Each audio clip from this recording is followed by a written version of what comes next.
जय हिंद साथियों, the freedom में आपका स्वागत है। मैं सुधीर।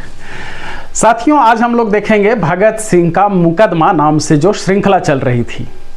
इस श्रृंखला में पिछले वीडियो तक हम लोगों ने 19 जुलाई 1930 तक की सुनवाई देखी थी और फिर 20 जुलाई को अदालत बंद है, कोई कार्यवाही नहीं हुई है और फिर 21 जुलाई 1930 की कार्यवाही आज हम लोग देखेंगे जो स्पेशल ट्रिब्यूनल में चल रहा है। ध्यान रखिए, ये भगत सिंह का प्रसिद्ध मुकदमा है जिसे लाहौर षड्यंत्र केस के नाम से चलाया था ब्रिटिश सरकार ने, और ये मुकदमा चल रहा है स्पेशल ट्रिब्यूनल में।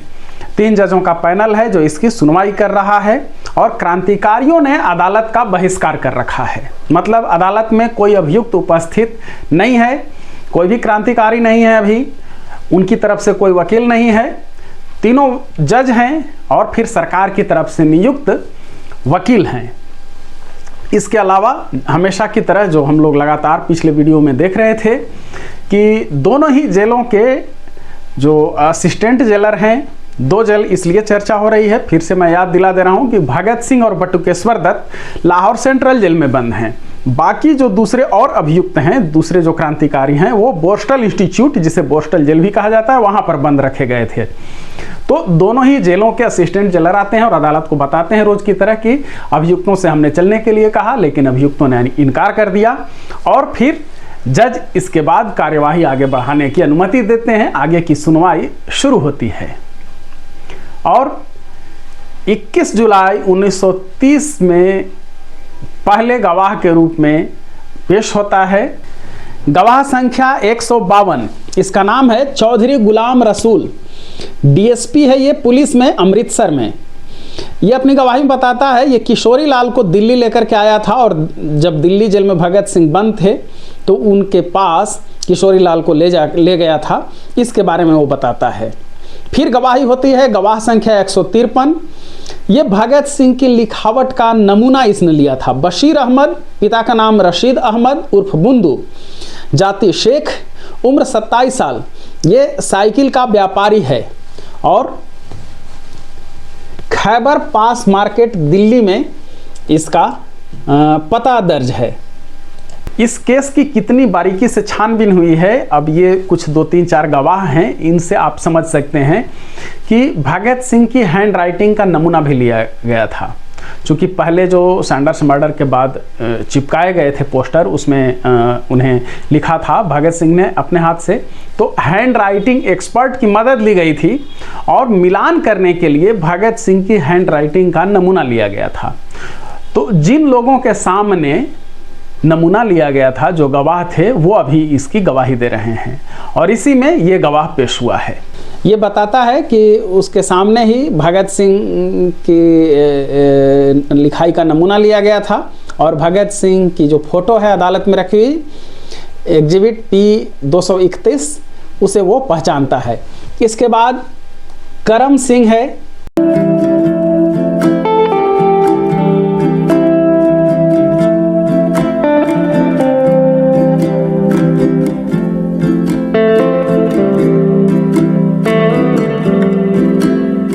Inspector of police CID Delhi, ये भी बयान देता है भगत सिंह के हैंडराइटिंग से ही जुड़ा हुआ।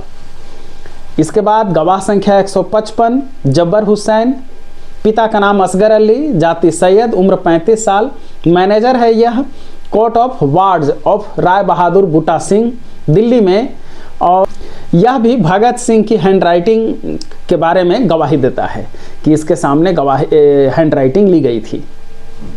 फिर गवाह संख्या 156 आता है, नाम है सैयद कर्म शाह, मजिस्ट्रेट प्रथम श्रेणी सरगोधा। ये हंसराज बोहरा को लेकर के अमृतसर के मकान संख्या 2679 गली निका सिंह, जहां वह कटरा अहलूवालिया से गुजर कर गए थे, यहाँ मास्टर आज्ञाराम के साथ हंसराज बोहरा जनवरी 1928 के बाद 5-6 दिन ठहरा था। तो उस मकान को, चूँकि सब जगह जहाँ कहीं भी गवाही हो रही थी या जहाँ कहीं भी निशानदेही हो रही थी, तो वहाँ पर एक मजिस्ट्रेट साथ में जाता था। तो ये मजिस्ट्रेट के रूप में सैयद कर्म शाह ये प्रथम श्रेणी मजिस्ट्रेट था और ये गया था वहाँ से हंसराज बोहरा लेकर के गया था उस मकान पर जहाँ मास्टर आज्ञाराम के साथ 5-6 दिन ये ठहरा था अमृतसर में। और इसके बाद गवाह संख्या 157 आता है। गवाह संख्या 157 की गवाही महत्वपूर्ण है। यह प्रेमदत्त के घर की तलाशी से जुड़ा हुआ मामला है। लेफ्टिनेंट करमचंद, पिता का नाम है कृपाराम, जाति ब्राह्मण, उम्र 60 साल, गुजरात का रहने वाला है, सरकारी पेंशनर है, IMD। तो ये जो बयान देता है ये बताता है कि मैं प्रेमदत्त दोषी को जानता हूँ। इसके बयान देने से पहले आपको मैं याद दिला दे रहा हूँ कि ये प्रेमदत्त अभियुक्त थे इस लाहौर षड्यंत्र केस में, और ये वही हैं, अगर आपने फिल्म देखी होगी या भगत सिंह के बारे में पढ़ा है तो एक अभियुक्त ने, एक क्रांतिकारी ने जय गोपाल को जूता फेंक करके मारा था। तो ये जिन्होंने जूता फेंक करके मारा था ये प्रेमदत्त ही थे और सबसे कम उम्र थी उनकी अभियुक्तों में। तो ये प्रेमदत्त के बारे में गवाही दी जा रही है। प्रेमदत्त रहने वाले थे गुजरात के और उनके घर की तलाशी हुई थी, उस संबंध में ये गवाह गवाही दे रहा है। देखिए ये क्या कहता है गवाही में। करमचंद कहता है, मैं प्रेमदत्त अभियुक्त को जानता हूँ, गुजरात का रहने वाला है, मैं उसके सारे खानदान को जानता हूँ और जो सामान अदालत में दिखाया जा रहा है वो अपने मकान से उसने निकाल करके दिया था प्रेमदत्त ने, जिसमें पहले से ताला लगा हुआ था, और उसने अपनी पत्नी के रिश्तेदार से चाबी लेकर ताला खोला। बरामद हुई सभी पुस्तकों पर मेरे हस्ताक्षर हैं, चूँकि गवाह का हस्ताक्षर कराया जाता था। फर्द बरामदगी, और ये इसके बारे में जो सामान है उसके बारे में बताता है कि पुस्तक है, एक किताब है रोड ऑफ फ्रीडम, फिर ये लाइन से एग्जिबिट P 510, 511, 511/1, 547, 549, 554, 555। ये बताता है कि 2 से 9 तक ये जितना भी एग्जिबिट है, जो भी अदालत में प्रदर्शन के लिए रखी हुई चीज़ें हैं, ये सभी किताबें हैं। और प्रदर्शन 566 फोटो पेपर वेट था। एक और है 64 और 65, 564, 565 ये फोटो थी। 570 किताब, 471 टीन का बक्सा है, और इस तरह से वो सब कुछ। तुर्की टोपी है, चाकू का मयान है, चाबुक लोहे की पेचदार है, बैटरी बिजली की 2 जोड़े हैं, बूट का जोड़ा है, ये सारी चीज़ें वहाँ पर रखी हुई थी। फिर दूसरे मकान से भी कुछ चीज़ें बरामद की गई थी, जिनमें पुस्तक है, बंदी जीवन है, कीर्ति का वो पंपलेट वगैरह है, और इस तरह से इसकी गवाही खत्म होती है। किसी भी गवाह से जीरह नहीं की जा रही है, चूँकि अभियुक्तों की तरफ से तो कोई वकील है ही नहीं, और इस तरह से लगातार वो बयान हो रहा है। इसके बाद इसी दिन गवाह संख्या 158 का भी बयान लिया गया है। अल्लाह बख्श, पिता का नाम अल्लाह जुवाया, जाति अराई, उम्र 40 साल, गुजरात का रहने वाला है, खेतीबाड़ी करता है, और ये भी जब प्रेमदत्त के घर की तलाशी ली जा रही थी तो वहाँ पर मौजूद था, उसके बारे में गवाही देता है। इसके बाद रामरत्न, गवाह संख्या 159, पिता का नाम हीरालाल खत्री, उम्र है 48 साल, साहूकार है, ये गुजरात का ही रहने वाला है, और ये भी जब प्रेमदत्त के घर की तलाशी ली जा रही थी तो वहाँ पर मौजूद था। इसके बाद फिर गवाह दूसरे आते हैं। गवाह संख्या 160 ये जय गोपाल के बारे में बयान देता है। नाम है इसका गवाह संख्या 160 का शमसुल हक सिद्दीकी, पिता का नाम हबीबुल्लाह सिद्दीकी, उम्र है 30 साल, ओवरसियर है NW रेलवे में। ये गवाह संख्या 160 शमसुल हक सिद्दीकी बताता है जय गोपाल के बारे में। जय गोपाल की शिनाख्त करता है कि उसने रेलवे स्टेशन पर चित्रकूट में देखा था और बालक राम नाम के एक आदमी के साथ देखा था जो रेलवे में वहाँ चित्रकूट में स्टेशन मास्टर हैं। इसके अलावा भी एक दो जगह स्टेशन पर मैंने देखा है। और जय गोपाल याद रखिए जो अप्रूवर बन चुका है, जो गद्दार बन चुका है, उसके बारे में ये गवाही देता है। इसके बाद फिर अभी अगली जो गवाहियाँ चलेंगी जय गोपाल के इसी प्रसंग को लेकर के कि जय गोपाल को देखा गया था चित्रकूट रेलवे स्टेशन पर, उसके बारे में गवाही हो रही है। फिर इसके बाद अगला गवाह पेश होता है, उसका नाम है रहमत दीन, पिता का नाम फजल अहमद, पठान है ये, उम्र 21 साल, ट्रॉली मैन है ये, और ये भी कहता है कि हाँ हम वहाँ पर देखे थे जय गोपाल को रेलवे स्टेशन पर। इसके बाद फिर बयान होता है गवाह संख्या 162 का। नाम है बालक राम, पिता का नाम लाला गणपत राय, जाति खत्री, उम्र 48 साल, स्टेशन मास्टर चित्रकूट। ये गवाह संख्या 162 जो हैं बालक राम ये चित्रकूट रेलवे स्टेशन पर स्टेशन मास्टर थे और इन्होंने अपनी गवाही में कहा कि ये जो सुखदेव है इस मामले में अभियुक्त, वो सुखदेव मेरी पत्नी के भाई का बेटा है, जिसको हम लोग कहते हैं बोलचाल में सरबेटा, साला का बेटा।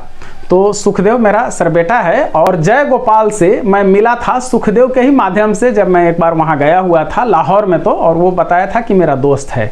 तो उसी सिलसिले में बाद में ये आकर के हमसे जय गोपाल मिला और कहा कि कुछ नौकरी वोकरी के जुगाड़ कर दीजिए, कहीं रहने खाने वगैरह का कुछ इंतजाम हो जाए। तो फिर ये मेरे पास आया था। तो मेरे एक परिचित डॉक्टर हैं, अमर नाम है उनका, उनके पास मैंने भेज दिया था। वहाँ कुछ दिन काम भी किया, हमसे कभी 5 रुपया 10 रुपया उधार भी लिया था कहीं आने जाने के लिए, और फिर कुछ दिन वहाँ काम करने के बाद फिर वो चला गया था।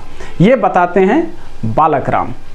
इसके बाद की गवाही होती है अमर सिंह, वही जो डॉक्टर जिनके पास भेजा गया था जय गोपाल को। LHMS, पिता का नाम डॉक्टर नारायण सिंह, उम्र 35 साल, डॉक्टरी करते हैं कोहाट में ही भेजा गया था यहाँ से चित्रकूट से जय गोपाल को। वो बताते हैं कि हाँ मेरे पास आया था और कुछ दिन मेरे पास 1.5 महीना तक लगभग काम उम किया और फिर चला गया था। इसके बाद फिर गवाह संख्या 164, ये जय गोपाल के बारे में ही गवाही ये भी देता है। रावलपिंडी में रामदित्तामल सुपुत्र दसौंधी राम, खत्री जाति में, उम्र 24 साल। ये सरदार बूटा सिंह कोहाट का एजेंट है। एजेंट जो कहने का यहाँ मतलब आता है कई जगहों और दूसरे गवाहों के जो पेशा में आया है एजेंट, दरअसल कुछ ऐसे लोग थे जो बड़े बड़े मकान बना करके रखते थे और जो केयर टेकर आज हम लोग कहते हैं, उस तरह से वो रखा जाता था कि एक एजेंट वो किराया वगैरह निर्धारित करेगा, वसूली करेगा किराया का और उस मकान का ख्याल रखेगा। तो कोहाट में जय गोपाल जब गया था तो अमर सिंह के यहाँ तो वो काम कर रहा था, डॉक्टर अमर सिंह के यहाँ, लेकिन किराए का मकान एक लिए हुए था, जहाँ पर जिस मकान में, उस मकान का ये एजेंट था जो अभी गवाही दे रहा है और कहता है कि हाँ हमारे यहाँ आया था, किराए पर उसने मकान लिया था और किराया वो दिया था। इसके बाद फिर गवाह संख्या 166, doctor WP Robson, MA PhD, AIC works inspection officer, carbide factory, अरवानकाद, पता नहीं अरवानकाद का क्या मतलब है या कोई जगह का नाम है संभवतः। ये जो गवाह है ये बम स्पेशलिस्ट था और इसने अलग अलग जो बम बरामद किए गए थे उसके बारे में विस्तार से बताया था। तो इसने स्पेशल मजिस्ट्रेट के यहाँ जो बयान दिया था वही कहता है कि वही मेरा बयान है। तो स्पेशल मजिस्ट्रेट के यहाँ जो दर्ज बयान किया गया था वो कॉपी अदालत में मंगवा ली जाती है। अगला गवाह है गवाह संख्या 167, खान साहब मिर्जा मेहंदी हुसैन खान, मजिस्ट्रेट लाहौर, और ये विजय कुमार सिन्हा को पहचानता है, उनकी शिनाख्त करता है अपनी गवाही में। और फिर अगले गवाह का नाम है अब्दुल रहमान, गवाह संख्या 168, पिता का नाम हाजी अजीज उल्लाह शेख, उम्र 50-55 साल है, ठेकेदार है ये दिल्ली में। और यह दाई मोहल्ला में एक बुजुर्ग औरत के साथ मकान पर पुलिस और अभियुक्तों के साथ गया था जब गिरफ्तारी हुई थी, और पुलिस सभी जगह जा रही थी जहाँ जहाँ ये ठहरते थे क्रांतिकारी, तो ये गया था दाई मोहल्ला में और इसके बारे में ये गवाही देता है। अब गवाह संख्या 169, ये इंटरेस्टिंग है ये गवाही। ये उस मकान मालिकिन की गवाही है जहाँ दिल्ली में क्रांतिकारी ठहरे थे। नाम है श्रीमती मुकंदी, विधवा है, मुस्मात भी जिसे कहते हैं, और जाति में है बनिया अग्रवाल, उम्र 40 साल, दाई बाड़ा, नई सड़क, दिल्ली की ये रहने वाली है। जो इसका एड्रेस दर्ज है ये बताती है कि मेरे दाई बाड़ा स्थित मकान की निचली मंजिल में मैं खुद रहती हूँ और ऊपर की मंजिल किराए पर दी हुई है। लगभग 1.25 साल पहले मेरे पास एक व्यक्ति आया जिसको मास्टर कहते हैं, नाम मालूम नहीं। उसने कहा 4 लड़के हैं जिनको मकान चाहिए। मैंने कहा था किसी गृहस्थी को मकान किराए पर दूंगी। मास्टर ने कहा कि 8 रोज तक लड़के घर से आएंगे। फिर मैंने किराया 15 रुपये प्रति महीना पर दे दिया। मास्टर ने 14 रुपये अदा कर दिए, 1 रुपया बाकी रह गया। मास्टर के आने के दूसरे दिन 4 लड़के मकान में आकर रहने लगे। 6 दिन रहे थे, 7वें दिन 2 रहे और 2 चले गए। मैंने पूछा 2 लड़के कहाँ गए हैं, तो उसने कहा कि घर से पत्नियों को लेने गए हैं। फिर इसने अपने बयान में कहा, मुकंदी ने, कि नहीं 3 चले गए थे और 1 रह गया था। मास्टर उस व्यक्ति के पास रहा था जो घर में रह रहा था। फिर एक और दिन मास्टर एक लड़के के साथ वहाँ रहा और दूसरे दिन मास्टर भी और लड़का भी चले गए। मकान को ताला लगा गए, मुझे सूचना नहीं दिए थे। यह कमरे को ताला लगा गए थे, एक कमरे को ताला लगा गए थे। 8 रोज के बाद मैंने मास्टर से कहा कि यदि वे लोग चले गए हैं तो ताला खोल दो, तो उसने जवाब दिया कि चंद दिन तो ठहर जाओ, फिर ताला खोल देंगे। थोड़े दिनों के बाद मास्टर आया और उसने ताला खोलकर मकान मेरे हवाले कर दिया। मैंने जब विशेष मजिस्ट्रेट साहब की अदालत में गवाही दी थी तो मैंने 2 व्यक्तियों की शिनाख्त की थी जो अन्य दोषियों के साथ दोषियों के कटघरे में बैठे थे। वे उन 4 लड़कों में से थे जो मेरे मकान में रह रहे थे। मैं मियांवाली की जेल में शिनाख्त परेड में गई थी, उसमें मैंने 4 में से एक की शिनाख्त की थी। एक और शिनाख्त परेड थाना काजी का हौज में हुई थी जिसमें मैंने 2 व्यक्ति शिनाख्त किए थे, लेकिन वे वही व्यक्ति थे जो मैंने मियांवाली और दिल्ली में शिनाख्त किए थे। इसके बाद इसकी गवाही खत्म हो जाती है। ये जो मुकुंदी बता रही हैं जिन लोगों के बारे में, बम फेंकने से पहले वहाँ दिल्ली में किराए पर भगत सिंह और बटुकेश्वर दत्त रह रहे थे। तो ये जो बार बार कह रही है कि 2 को हम शिनाख्त किए थे, पहले स्पेशल मजिस्ट्रेट के यहाँ, फिर मियांवाली जेल में, ये दरअसल भगत सिंह और बटुकेश्वर दत्त के बारे में बता रही है। वो दोनों रहे थे। बाकी और क्रांतिकारी आते जाते रहे, जो 4 लड़कों के बारे में जिक्र आया है और उनके बारे में ये बता रही है। वहीं पर रह रहे थे बम फेंकने से पहले। वो मकान, इसका मकान, मुकुंदी का मकान लिया गया था किराए पर। इसके बाद अगली गवाही, गवाह संख्या 170। ये बनवारी लाल नाम है इसका, हेड कांस्टेबल नंबर 130 दिल्ली। क्रांतिकारी जिस मुकुंदी वाले मकान में रह रहे थे वहीं बगल में इसका अपना मकान है। ये बताता है कि 3-4 युवक थे, 8-10 दिन रहे थे। ये गवाही में बताता है कि मैंने उन लड़कों को जब भी देखा, उन युवकों को, तो हमेशा किताब पढ़ते हुए देखा और मुझे उनके व्यवहार में कभी शक वाली बात नज़र नहीं लगी। उनके पास 3 साइकिलें थी। इसके बाद फिर उस दिन की अंतिम गवाही होती है, गवाह संख्या 171। हरनाम सिंह, पिता का नाम ठाकर सिंह, उम्र है 50 साल, जाति सिख, दर्जी है ये, नई सड़क दिल्ली पर। ये बताता है कि उसके 2 नज़दीकी रिश्तेदार मुकुंदी के मकान के पास रहते थे और उसने 8 अप्रैल 1929 को वहां रह चुके युवकों में से 2 को हथकड़ियों में देखा था, मतलब जिस दिन बम विस्फोट किया गया था। और इस तरह से 21 जुलाई 1930 की गवाही खत्म हो जाती है।